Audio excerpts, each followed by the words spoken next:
لاکھوں کروڑوں درود رحمت للعالمین حضور اکرم حضرت محمد مصطفیٰ صلی اللہ علیہ وسلم کی ذات پر۔ مجھے نبی پاک کے القابات میں سے سب سے حسین لقب یہی رکھتا ہے، رحمت للعالمین۔ کتنا خوبصورت لقب دیا خدا نے اپنے محبوب کو، یعنی تمام عالمین کے لیے رحمت۔ اس میں شرط نہیں مسلمان ہونا، اس میں شرط انسان ہونے کی بھی نہیں، چاہے آپ چرند پرند حیوان نباتات جنات، ہر کسی کے لیے، ہر مخلوق کے لیے، تمام عالمین کے لیے رحمت بنا کے بھیجا گیا۔ مگر ہم نے اپنے حضور کی سیرت سے کیا لیا؟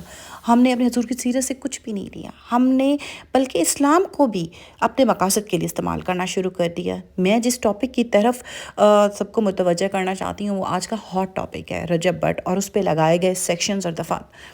وہ ایک لاوبالی سے لڑکا تھا جو اپنے گھر کے حالات ٹھیک کرنا چاہتا تھا، موبائل کا یوز کیا، ویڈیوز بنائی، وائرل ہوئیں، اور اللہ نے اس کو اتنی ترقی دی کہ وہ اس وقت پاکستان کا نمبر 1 یوٹیوبر ہے۔ لوگ کہتے ہیں یہ یوٹیوبر ہونا کون سی بات ہے، آپ کو آئندہ آنے دور کے ساتھ ساتھ ترقی کرنی ہوتی ہے۔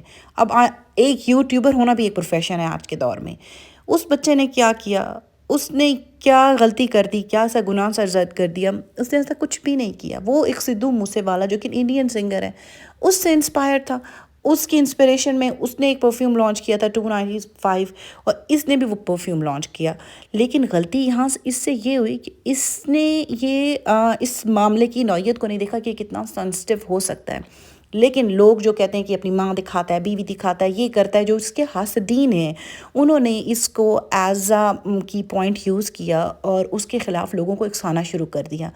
اب جو لوگ یہ کہتے ہیں کہ ہم ختم نبوت کا تحفظ کر رہے ہیں، وہ یقیناً بہت اچھا کام کر رہے ہیں۔ ہر مسلمان کو ختم نبوت کے تحفظ کے لیے اپنی جان بھی دینی چاہیے، لیکن ان سے میری درخواست ہے کہ اس کی یہ ویڈیو کلیئرلی سنیں، جو کہ ایڈیٹڈ ورژن نہ ہو۔ وہ کلیئرلی کہہ رہا ہے کہ نوجوان بچوں کو اس کو فالو نہیں کرنا چاہیے۔ میرے پہ یہ جھوٹی دفعات لگی ہیں، لیکن لوگوں نے، ان کے حاسدین نے کیا کیا کہ اس کلپ کو پکڑا، توڑ موڑ کے سب کے سامنے رکھا اور اس کے خلاف استعمال کرنا شروع کر دیا۔ خدا را اپنے حسد کو نکالنے میں اتنا آگے مت جائیں کہ کسی ماں کا بیٹا اس دنیا سے چلا جائے۔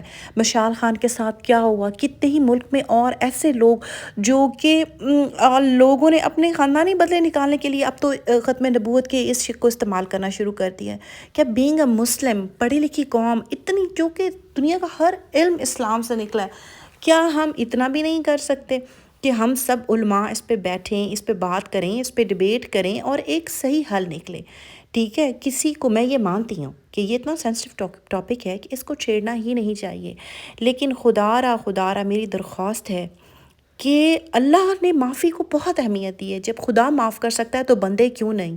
اور ہمارے نبی پاک نے جو بیسک درس اسلام کا دیا ہے، کیا نبی پاک کی وہ گستاخ عورت نہیں تھی جس نے نبی کے سر پہ، جو ہم بچپن سے ہم پڑھتے آئے ہیں کہ جو کوڑا پھینکتی تھی، لیکن نبی پاک نے اسے کیسے مسلمان کیا؟ کیا کہا کہ اس نے میرا کوڑا پھینکا ہے تو اس کا سر تن سے جدا کر دو؟ نہیں، نبی پاک نے اس کی تیمارداری کی۔ جو نبی پاک کی گستاخ عورت تھی اس کی تیمارداری کی۔ طائف کے پتھر برسانے والوں کو نبی پاک نے دعائیں دیں جب فرشتہ بھی نازل ہوا، اور فرشتے نے یہ کہا یا رسول اللہ اگر آپ کہیں تو میں اس قوم کو نیست و نابود کر دوں، لیکن نبی پاک کیونکہ رحمت للعالمین تھے، انہوں نے اپنے دست مبارک اٹھا کے ان کو بھی دعا دی۔